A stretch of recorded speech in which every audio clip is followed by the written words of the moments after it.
I'm gonna be completely honest, I almost didn't review this show because I feel that it's just a little bit above my pay grade. That is to say, any grade at all.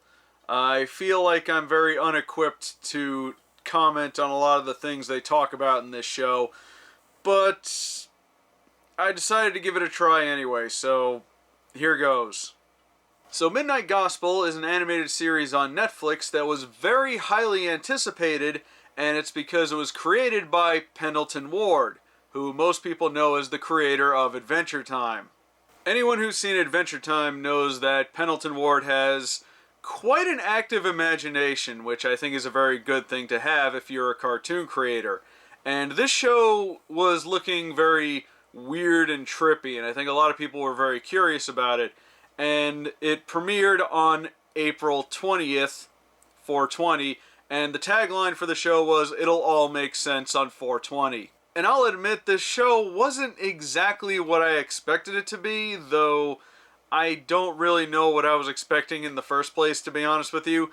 But it didn't quite make sense at first until I dug into it a little bit, and then it started to make some sense. The show is about a character named Clancy who travels to parallel worlds to interview people for his space podcast. Yes, it's a podcast in space. That's what the show is about. And apparently he only has one listener. A content creator with a very small audience. Weirdly relatable for some reason. But Clancy is kind of irresponsible, and while he does conduct a pretty good interview, he mistreats his simulator, which is the device he uses to travel to the different worlds, and a lot of the times when he's at the worlds doing the interviews, some crazy stuff is going on, which usually leads to the worlds getting destroyed. Clancy is voiced by Justin Trussell, who is an actual podcaster, and the whole structure of the show is they record a podcast, they animate around the audio, and then they kind of wrap a narrative around it, which makes this quite a unique show. I've seen similar things to this. There was that show on Comedy Central called Shorties Watching Shorties, which I don't know if it's... I don't know if you're able to find that anymore. It's a shame because it was really funny. Basically, they took the audio from a lot of different stand-up comedians and they kind of animated it, made it kind of goofy. The WWE actually has a show on the network where they do something similar, except they have the wrestlers tell stories and then someone animates it. But I've never seen anyone go this far with that kind of premise. So basically a lot of weird stuff happens in the show. Meanwhile, we listen to off-the-cuff discussion about any number of weird subjects that are pretty much equally as weird as what we're looking at. And in addition to that, they had the guests of the podcast record scripted segments to move the plot of each episode along.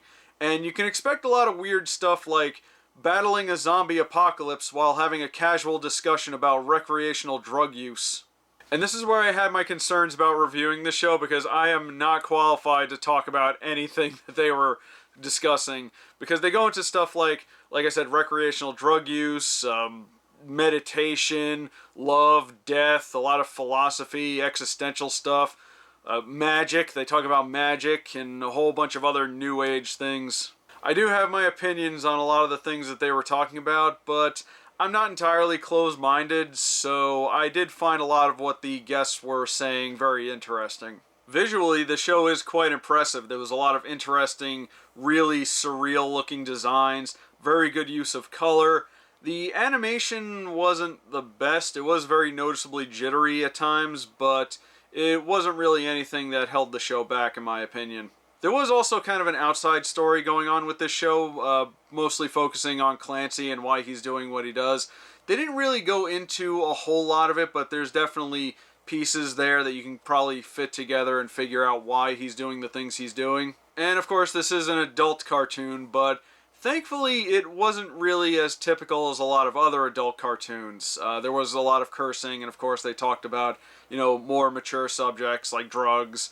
It was a little gross a couple times, especially episode 2.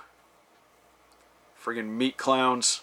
Episode 8, though, was quite a tonal shift for what we've seen so far with this.